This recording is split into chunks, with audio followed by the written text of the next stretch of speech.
การอ่านพระธรรมของพระเจ้าองค์ทรงฤทธานุภาพสูงสุดการปรากฏตัวและภารกิจของพระเจ้าทุกคนที่บ่ฮู้จักพระเจ้าคือคนที่ต่อต้านพระเจ้าเพื่อเข้าใจจุดประสงค์ในภารกิจของพระเจ้าผลกระทบที่ภารกิจของพระองค์บรรลุในมนุษย์และสิ่งที่เป็นเจตนาแท้ๆของพระองค์สำหรับมนุษย์นี่แม่นสิ่งที่ทุกคนที่ติดตามพระเจ้าควรบรรลุในทุกมื้อนี้ความรู้เกี่ยวกับภารกิจของพระเจ้าเป็นเพียงแต่สิ่งที่ทุกคนกำลังขาดการกระทำที่พระเจ้าได้เฮ็ดภารกิจต่อผู้คนภารกิจทั้งหมดของพระเจ้าและสิ่งที่เป็นเจตนาแท้ๆของพระเจ้าสำหรับมนุษย์นับตั้งแต่การเนรมิตสร้างโลกจนถึงเวลาในปัจจุบันสิ่งเหล่านี้คือสิ่งที่มนุษย์บ่ฮู้หรือเข้าใจความขาดเขินนี้บ่เพียงแต่เห็นได้ทั่วโลกศาสนาแต่ยังในทุกคนที่เชื่อในพระเจ้าเมื่อมื้อที่เจ้าเหลียวเห็นพระเจ้าอย่างแท้จริงได้มาถึงเมื่อเจ้าชื่นชมสติปัญญาของพระองค์อย่างแท้จริงเมื่อเจ้าเหลียวเห็นทุกการกระทำที่พระเจ้าได้เฮ็ดภารกิจเมื่อเจ้ารับรู้ถึงสิ่งที่พระเจ้าเป็นและมีเมื่อเจ้าได้เห็นความอุดมสมบูรณ์ของพระองค์สติปัญญาสิ่งอัศจรรย์และทุกสิ่งที่พระองค์ได้เฮ็ดภารกิจในผู้คนมันก็เป็นตอนนั้นเองที่เจ้าจะบรรลุความสำเร็จในความเชื่อของเจ้าในพระเจ้าเมื่อว่าพระเจ้าหอมรู้ทุกด้านและอุดมสมบูรณ์ทุกอย่างพระองค์หอมรู้ทุกด้านในลักษณะใดแท้ๆและพระองค์อุดมสมบูรณ์ทุกอย่างในลักษณะใดถ้าเจ้าบ่เข้าใจสิ่งนี้แล้วก็บ่ถือว่าเจ้าเชื่อในพระเจ้าเป็นหยังเฮาจึงว่าคนที่อยู่ในโลกศาสนาแม่นผู้บ่เชื่อในพระเจ้าแต่เป็นผู้เฮ็ดการชั่วเป็นพรรคพวกเดียวกันกับมารร้ายเมื่อเฮาว่าพวกเขาเป็นผู้เฮ็ดการชั่วมันเป็นเพราะพวกเขาบ่เข้าใจเจตนาของพระเจ้าและบ่สามารถเบิ่งเห็นสติปัญญาของพระองค์พระเจ้าบ่เคยเปิดเผยภารกิจของพระองค์ให้แก่พวกเขาตาบอดพวกเขาบ่สามารถเห็นการกระทำของพระเจ้าพวกเขาได้ถูกปาทิ่มโดยพระเจ้าและพวกเขาขาดการดูแลและการปกป้องจากพระเจ้าอย่างสมบูรณ์แหงบ่ต้องเว้าถึง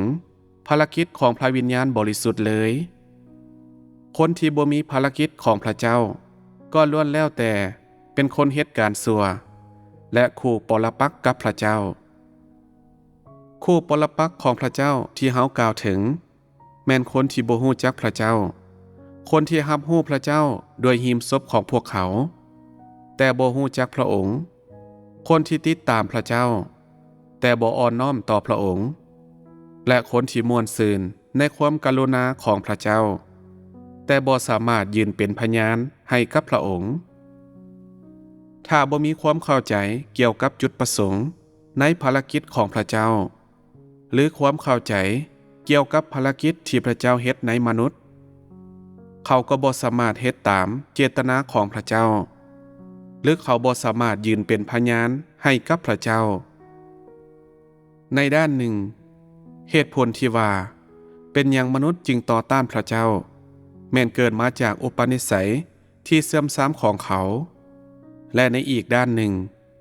มันก็มาจากการบ่มีความรู้เกี่ยวกับพระเจ้าและการขาดความเข้าใจเกี่ยวกับหลักการที่พระเจ้าปฏิบัติภารกิจและเกี่ยวกับเจตนาของพระองค์สำหรับมนุษย์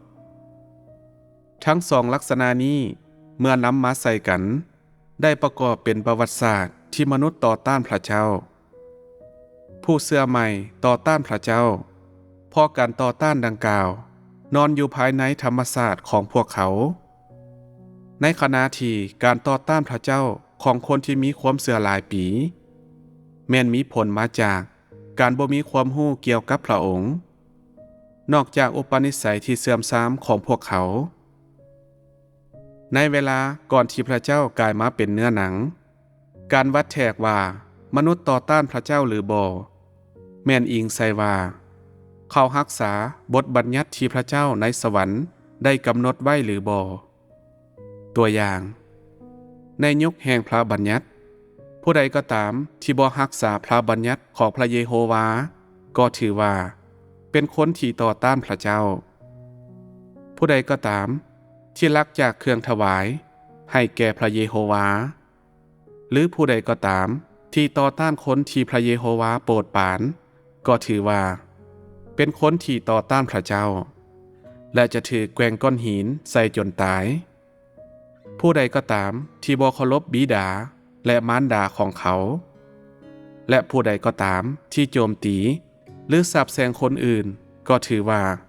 เป็นคนที่บ่รักษาพระบัญญัติแล้วทุกคนที่บ่รักษาพระบัญญัติของพระเยโฮวาก็ถือว่ากำลังยืนต่อต้านพระองค์สิ่งนี้บ่ได้เป็นแบบนั้นในยุคแห่งพระคุณเมื่อผู้ใดก็ตามที่ยืนต่อต้านพระเยซูจะถือว่าเป็นคนที่ต่อต้านพระเจ้าและผู้ใดก็ตามที่บ่อ่อนน้อมต่อพระธรรมที่พระเยซูได้กล่าวออกก็ถือว่าเป็นคนที่ยืนต่อต้านพระเจ้าในเวลานี้ลักษณะที่กำหนดการต่อต้านพระเจ้าได้เริ่มถูกต้องและเป็นจริงยิ่งขึ้นในเวลาที่พระเจ้ายังบ่ทันได้กลายมาเป็นเนื้อหนังการวัดแทกที่ว่ามนุษย์ต่อต้านพระเจ้าหรือบ่แม่นอิงใส่ว่ามนุษย์นมัสการและเคารพพระเจ้าที่บ่สามารถเบิ่งเห็นได้ในสวรรค์หรือบ่ลักษณะที่กำหนดการต่อต้านพระเจ้าในเวลานั้นบ่ได้เป็นจริงเลยย้อนมนุษย์บ่สามารถเห็นพระเจ้าหรือเขาบ่ฮู้ว่าภาพลักษณ์ของพระเจ้าเป็นแนวใดหรือพระองค์ปฏิบัติภารกิจและกล่าวแนวใดมนุษย์บ่มีแนวคิดเกี่ยวกับพระเจ้าและเขาเชื่อในพระเจ้าโดยบ่แจ่มแจ้งเพราะพระเจ้าบ่ทันปรากฏตัวต่อมนุษย์ฉะนั้นบ่ว่ามนุษย์จะเชื่อในพระเจ้าแนวใดก็ตาม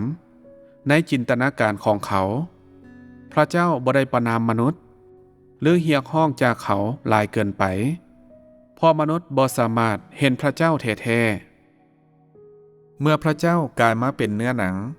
และมาเฮ็ดภารกิจท่ามกลางมนุษย์ทุกคนก็เบิ่งเห็นพระองค์และได้ยินพระธรรมของพระองค์และทุกคนได้เห็นถึงการกระทำที่พระเจ้าเฮ็ดภารกิจ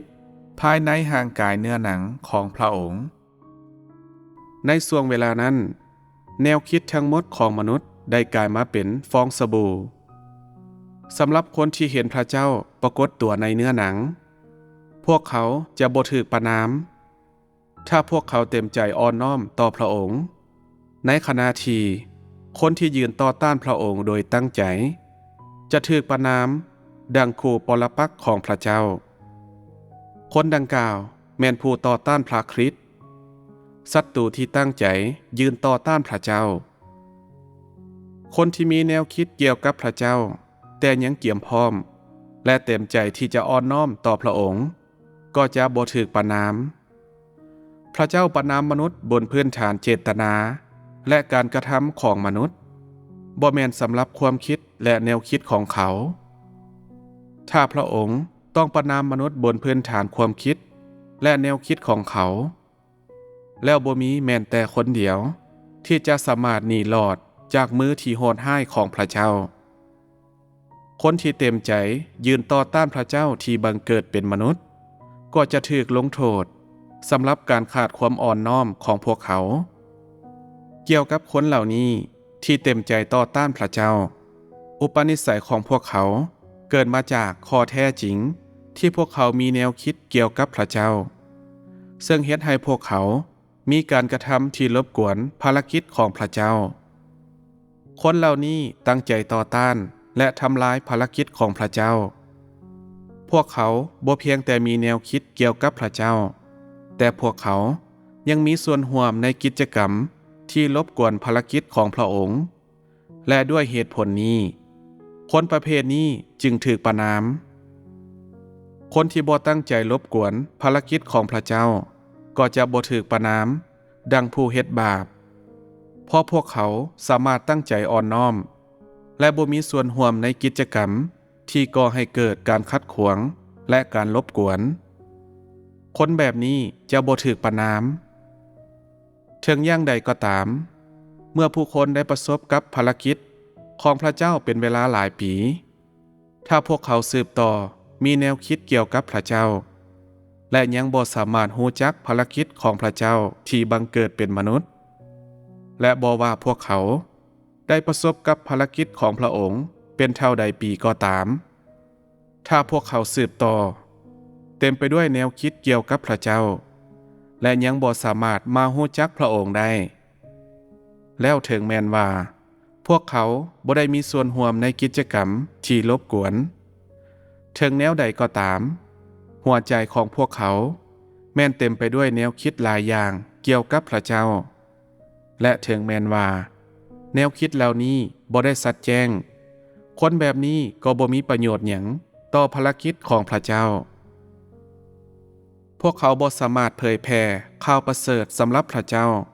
หรือยืนเป็นพยานให้กับพระองค์คนแบบนี้บ่มีหยังดีและเป็นคนโง่เพราะพวกเขาบ่รู้จักพระเจ้าและยิ่งไปกว่านั้นพวกเขาบ่สามารถปาทิ่มแนวคิดของพวกเขาเกี่ยวกับพระองค์อย่างสิ้นเชิงฉะนั้นพวกเขาจึงถูกประณามมันสามารถเว้าได้แบบนี้มันเป็นเรื่องปกติที่ผู้เชื่อใหม่จะมีแนวคิดเกี่ยวกับพระเจ้าหรือบ่ฮู้หยังเกี่ยวกับพระองค์แต่สำหรับคนที่เชื่อในพระเจ้าเป็นเวลาหลายปีและประสบกับภารกิจของพระองค์อย่างหลวงหลายมันบ่แม่นเรื่องปกติที่คนแบบนั้นจะสืบต่อมีแนวคิด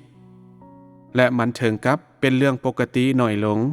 ที่คนแบบนี้จะบ่มีความรู้เกี่ยวกับพระเจ้า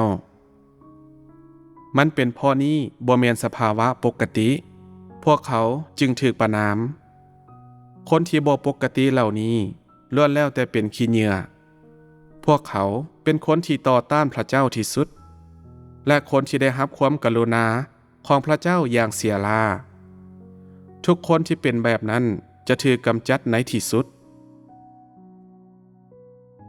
ผู้ใดก็ตามที่บ่เข้าใจจุดประสงค์ในภารกิจของพระเจ้าแม่นคนที่ต่อต้านพระองค์และคนที่ได้มาเข้าใจจุดประสงค์ในภารกิจของพระเจ้าแต่ยังบ่แสวงหาเพื่อเฮ็ดให้พระเจ้าพอใจยิ่งถือว่าเป็นครูปรปักษ์ของพระเจ้ามีคนที่อ่านพระคัมภีร์ในคริสตจักรหลังใหญ่โต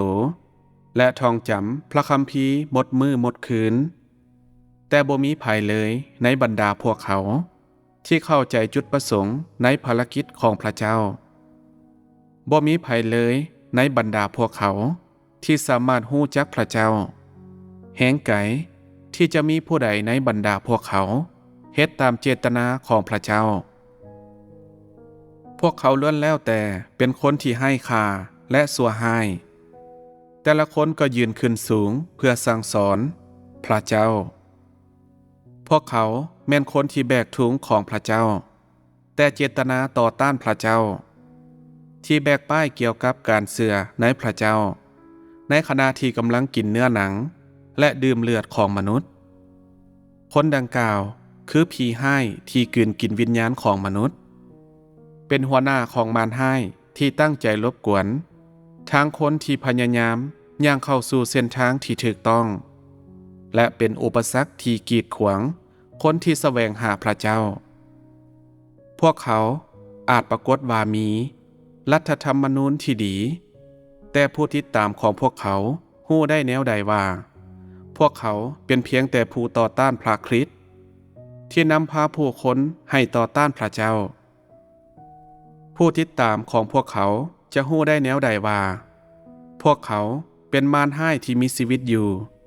ที่อุทิศตนให้กับการกลืนกินวิญญาณของมนุษย์คนที่เทิดทูนตนเองอยู่สูงต่อหน้าพระเจ้าแม่นมนุษย์ที่ต่ำซ่าที่สุดในขณะที่คนที่ถ่อมตนแม่นคนที่มีเกียรติที่สุดแล้วคนที่คิดว่า พวกเขาฮู้จักภารกิจของพระเจ้าและยิ่งไปกว่านั้นคนที่สามารถประกาศภารกิจของพระเจ้าให้แก่คนอื่นด้วยการเป่าประกาศโฆษณาอย่างยิ่งใหญ่คือกับว่าพวกเขาเหลียวเบิงพระองค์โดยกงคนเหล่านี้แม่นมนุษย์ที่ให้ความรู้ที่สุดคนแบบนั้นบ่มีคำพยานเกี่ยวกับพระเจ้าและเต็มไปด้วยความหลอกลวงคนที่เชื่อว่าพวกเขามีความรู้เกี่ยวกับพระเจ้าน้อยเกินไปถึงแม้นจะมีประสบการณ์ตัวจริงและความรู้ตัวจริงเกี่ยวกับพระองค์แม่นคนที่พระองค์ฮักหลายที่สุดมีแต่คนแบบนั้นจึงมีคำพยานอย่างแท้จริงและสามารถถูกพระเจ้าเฮ็ดให้สมบูรณ์อย่างแท้จริงคนที่บ่เข้าใจเจตนาของพระเจ้าคือครูปรปักษ์ของพระเจ้าคนที่เข้าใจเจตนาของพระเจ้า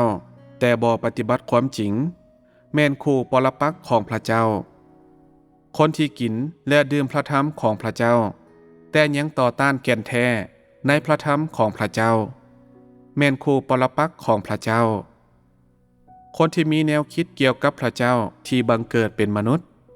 และยิ่งไปกว่านั้นคนที่มีความคิดที่จะมีส่วนร่วมในการกบฏแม่นครูปรปักษ์ของพระเจ้าคนที่ตัดสินพระเจ้าแม่นครูปรปักษ์ของพระเจ้าและผู้ใดก็ตามที่บ่สามารถฮู้จักพระเจ้าหรือเป็นพยานให้กับพระองค์แม่นครูปรปักษ์ของพระเจ้าฉะนั้นเฮาจึงห้องขอเจ้าว่าถ้าเจ้ามีความเชื่อแท้ๆว่าเจ้าสามารถย่างในเส้นทางนี้แล้วก็ให้ติดตามมันต่อแต่ถ้าเจ้าบ่สามารถห้ามตนเองจากการต่อต้านพระเจ้าแล้วมันจะดีที่สุดถ้าเจ้าย่างออกไปก่อนที่มันจะซ่าเกินไปถ้าบ่ดังนั้นโอกาสที่สิ่งต่างๆที่โหดร้ายสำหรับเจ้าก็จะมีสูงหลายเพราะธรรมชาติของเจ้าเสื่อมทรามเกินไปแท้ๆเมื่อเว้าถึงความจงรักภักดีหรือความอ่อนน้อมหรือหัวใจที่หิวกระหายหาความชอบธรรมและความจริงหรือความฮักสำหรับพระเจ้าเจ้าบ่มีพวกมันแม้แต่น้อยเดียวเลย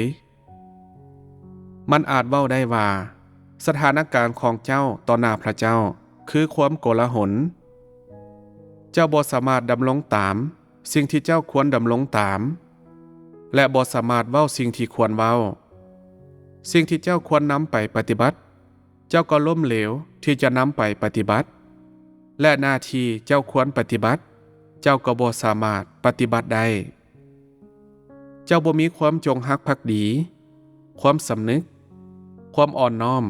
หรือความตั้งใจที่เจ้าควรมีเจ้าบ่ได้อดกั้นกับการทนทุกข์ที่เจ้าจำเป็นต้องทนทุกข์และเจ้าบ่มีความเสื่อที่เจ้าควรมีเว้าง่ายๆก็คือเจ้าขาดคุณงามความดีแท้ๆเจ้าบ่อายบ่ที่จะสืบต่อมีชีวิตแบบนั้นให้เฮาซักจูงเจ้าเพื่อว่าเจ้าจะลับตาลงเพื่อพักผ่อนตลอดกาลแล้วเฮ็ดให้พระเจ้าบ่กังวลเกี่ยวกับเรื่องของเจ้าและทนทุกข์เพื่อเห็นแก่เจ้าเจ้าเชื่อในพระเจ้าแต่บ่ฮู้จักเจตนาของพระองค์เจ้ากินและดื่มพระธรรมของพระเจ้าแต่บ่สามารถรักษาสิ่งที่พระเจ้าเรียกร้องจากมนุษย์เจ้าเชื่อในพระเจ้าแต่บ่ฮู้จักพระองค์และเจ้ายังมีชีวิตอยู่โดยบ่มีเป้าหมายให้ดิ้นรนบ่มีคุณค่าใดๆบ่มีความหมายใดๆเจ้ามีชีวิตดังมนุษย์แต่ยังบ่มีความสำนึกความซื่อสัตย์หรือความน่าเชื่อถือแม้แต่น้อยเดียวเจ้ายังสามารถเอิ้นตนเองว่ามนุษย์บ่เจ้าเชื่อในพระเจ้าแต่ยังหลอกลวงพระองค์ยิ่งไปกว่านั้นเจ้าเอาเงินของพระเจ้าและกินเครื่องถวายที่ถูกจัดให้กับพระองค์แล้วในที่สุดเจ้าก็ยังล้มเหลวที่จะแสดงความคำนึงแม้แต่น้อยเดียวต่อความรู้สึกของพระเจ้าหรือความสำนึกแม้แต่น้อยเดียวต่อพระองค์เจ้าบ่สามารถบรรลุแม้แต่การเรียกร้องที่เล็กน้อยที่สุดของพระเจ้าเจ้ายังสามารถเอิ้นตนเองว่ามนุษย์บ่ การกินอาหารที่พระเจ้าจัดเกี่ยมให้เจ้าและการหายใจเอาออกซิเจนที่พระองค์มอบให้เจ้าการเพลิดเพลินกับความกรุณาของพระองค์แต่ในที่สุดแล้วเจ้าบ่มีความรู้เกี่ยวกับพระเจ้าแม้แต่น้อยเดียวในทางกงกันข้ามเจ้าได้กลายมาเป็นคนที่บ่มีหยังดีที่ต่อต้านพระเจ้าสิ่งนั้นบ่ได้เฮ็ดให้เจ้าเป็นสัตว์ร้ายที่ถึงกับต่ำต้อยกว่าหมาบ่ในบรรดาสัตว์ต่างๆมีหยังที่มงห้ายกว่าเจ้าบ่ศิษยาภิบาลและผู้อาวุโสเหล่านั้นที่ยืนอยู่เทิงธรรมาสน์สูงโดยสั่งสอนคนอื่นแม่นคู่ปรปักษ์ของพระเจ้าและพันธมิตรของซาตานพวกเจ้าที่บ่ได้ยืนอยู่เทิงธรรมาสน์สูงแล้วสั่งสอนคนอื่นยิ่งจะบ่เป็นคู่ปรปักษ์ของพระเจ้าหลายกว่านั้นบ่เจ้าบ่ได้ร่วมมือกับซาตานหลายกว่าพวกเขาบ่คนที่บ่เข้าใจจุดประสงค์ในภารกิจของพระเจ้าก็บ่ฮู้จักวิธีการเฮ็ดตามเจตนาของพระเจ้าแน่นอนมันบ่สามารถเป็นไปได้ที่คนที่เข้าใจจุดประสงค์ในภารกิจของพระองค์จะบ่ฮู้จักวิธีการเฮ็ดตามเจตนาของพระเจ้าภารกิจของพระเจ้าบ่เคยผิดพลาดจักเทื่อกงกันข้ามมันคือการแสวงหาของมนุษย์ที่มีข้อบกพร่องคนต่ำทรามเหล่านั้นที่ตั้งใจต่อต้านพระเจ้าบ่ได้ถึงกับสัวห้ายและเป็นอันตรายหลายกว่าศิษยาภิบาลและผู้อาวุโสเหล่านั้นบ่หลายคนเป็นคนที่ต่อต้านพระเจ้าแต่ในบรรดาพวกเขาแม้นยังมีหลายลักษณะแตกต่างกันที่พวกเขาต่อต้านพระเจ้าย้อนมีผู้เชื่อทุกรูปแบบฉะนั้นมันก็มีผู้ที่ต่อต้านพระเจ้าทุกรูปแบบแต่ละแบบก็บ่คือกันบ่มีแม้นแต่คนเดียวที่ล้มเหลวในการรับรู้จุดประสงค์ในภารกิจของพระเจ้าอย่างชัดเจนจะสามารถถูกช่วยให้รอดพ้นได้บ่ว่ามนุษย์อาจต่อต้านพระเจ้าแนวใดก็ตามในอดีตเมื่อมนุษย์มาเข้าใจจุดประสงค์ในภารกิจของพระเจ้าและอุทิศความพยายามของเขาเพื่อเฮ็ดให้พระเจ้าพอใจพระเจ้าก็ลบล้างความผิดบาปทั้งหมดที่ผ่านมาของเขาตราบใดที่มนุษย์แสวงหาความจริงและปฏิบัติความจริงพระเจ้าจะบ่จือสิ่งที่เขาได้เฮ็ดยิ่งไปกว่านั้นมันอยู่บนพื้นฐานการปฏิบัติความจริงของมนุษย์ที่พระเจ้าพิสูจน์เขานี่คือความชอบธรรมของพระเจ้าก่อนที่มนุษย์ได้เห็นพระเจ้าหรือประสบกับภารกิจของพระองค์บ่ว่ามนุษย์จะเฮ็ดแนวใดก็ตามต่อพระเจ้าพระองค์ก็บ่จือมันถึงอย่างใดก็ตามหลังจากที่มนุษย์ได้เห็นพระเจ้าและประสบกับภารกิจของพระองค์การกระทำและการประพฤติทั้งหมดของมนุษย์ก็ถูกพระเจ้าบันทึกไว้ในจดหมายเหตุย้อนมนุษย์ได้เห็นพระเจ้าและมีชีวิตท่ามกลางภารกิจของพระองค์เมื่อมนุษย์ได้เห็นสิ่งที่พระเจ้ามีและเป็นแท้ๆเมื่อเขาได้เห็นถึงอำนาจสูงสุดของพระองค์และเมื่อเขาได้มาฮู้จักภารกิจของพระเจ้าอย่างแท้จริงและยิ่งไปกว่านั้นเมื่ออุปนิสัยเดิมของมนุษย์มีการเปลี่ยนแปลงแล้วมนุษย์ก็จะปาถิ่มอุปนิสัยกบฏของเขาที่ต่อต้านพระเจ้าออกอย่างสมบูรณ์มันสามารถเว้าได้ว่าทุกคนได้ต่อต้านพระเจ้าในบางครั้งและทุกคนได้กบฏต่อพระเจ้าในบางครั้งถึงอย่างใดก็ตามถ้าเจ้าเต็มใจอ่อนน้อมต่อพระเจ้าที่บังเกิดเป็นมนุษย์และจากจุดนี้เจ้าเฮ็ดให้พระเจ้าพอใจด้วยความจงรักภักดีของเจ้าปฏิบัติความจริงที่เจ้าควรปฏิบัติหน้าที่ของเจ้าดังที่เจ้าควรเฮ็ดและรักษากฎระเบียบที่เจ้าควรรักษาแล้วเจ้าก็เป็นคนที่เต็มใจปาทิ่มความกบฏของเจ้าเพื่อเฮ็ดให้พระเจ้าพอใจและคนที่ถูกพระเจ้าเฮ็ดให้สมบูรณ์ถ้าเจ้าปฏิเสธอย่างดื้อด้านที่จะเห็นความผิดพลาดของเจ้าและบ่มีเจตนาที่จะกลับใจด้วยตนเอง ถ้าเจ้ายังยืนยันในความประพฤติที่กบฏของเจ้าโดยบ่มีเจตนาที่จะร่วมมือกับพระเจ้าและเฮ็ดให้พระองค์พอใจแม้นแต่น้อยเดียวแล้วคนที่ดื้อดึงและบ่สามารถแก้ไขได้แบบเจ้าก็จะถูกลงโทษอย่างแน่นอนและเป็นคนที่บ่ถูกพระเจ้าเฮ็ดให้สมบูรณ์จักเทื่ออย่างแน่นอนเมื่อเป็นแบบนี้เจ้าก็เป็นศัตรูของพระเจ้าในมือนี้และมือต่อไปเจ้าก็ยังจะเป็นศัตรูของพระเจ้า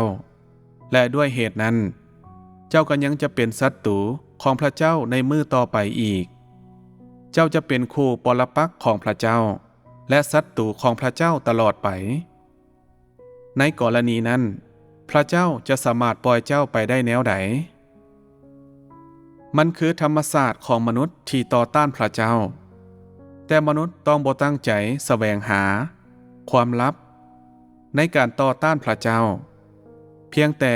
เพราะการเปลี่ยนแปลงธรรมศาสตร์ของเขาเป็นหน้าเวียกที่เอาชนะบ่ได้ถ้านั่นคือความจริงแล้วมันจะดีกว่าถ้าเจ้าย่างจากไปก่อนที่มันจะซ่าเกินไปเพื่อบ่ให้การเคี่ยนตีของเจ้าในอนาคตหายแฮงยิ่งขึ้นและเพื่อบ่ให้ธรรมศาสตร์ที่โหดร้ายของเจ้าระเบิดออกและบ่สามารถควบคุมได้จนห่างกายเนื้อหนังของเจ้าถูกปาทิ่มโดยพระเจ้าในที่สุดเจ้าเชื่อในพระเจ้าเพื่อรับพรแต่ถ้าในที่สุดมีเพียงแต่ความโศกร้ายที่เกิดขึ้นกับเจ้านั่นจะบ่เป็นความอับอายบ่เฮาขอแนะนำให้พวกเจ้าวางแผนอื่นที่ดีกว่าแม้นหยังก็ตามที่เจ้าสามารถเฮ็ดได้ดีกว่าการเชื่อในพระเจ้าแน่นอนมันบ่สามารถเป็นไปได้ที่จะมีแต่เส้นทางนี้เท่านั้นเจ้าจะบ่มีชีวิตรอดบ่ถ้าเจ้าบ่แสวงหาความจริงเป็นหยังเจ้าจึงต้องขัดกับพระเจ้าในลักษณะนี้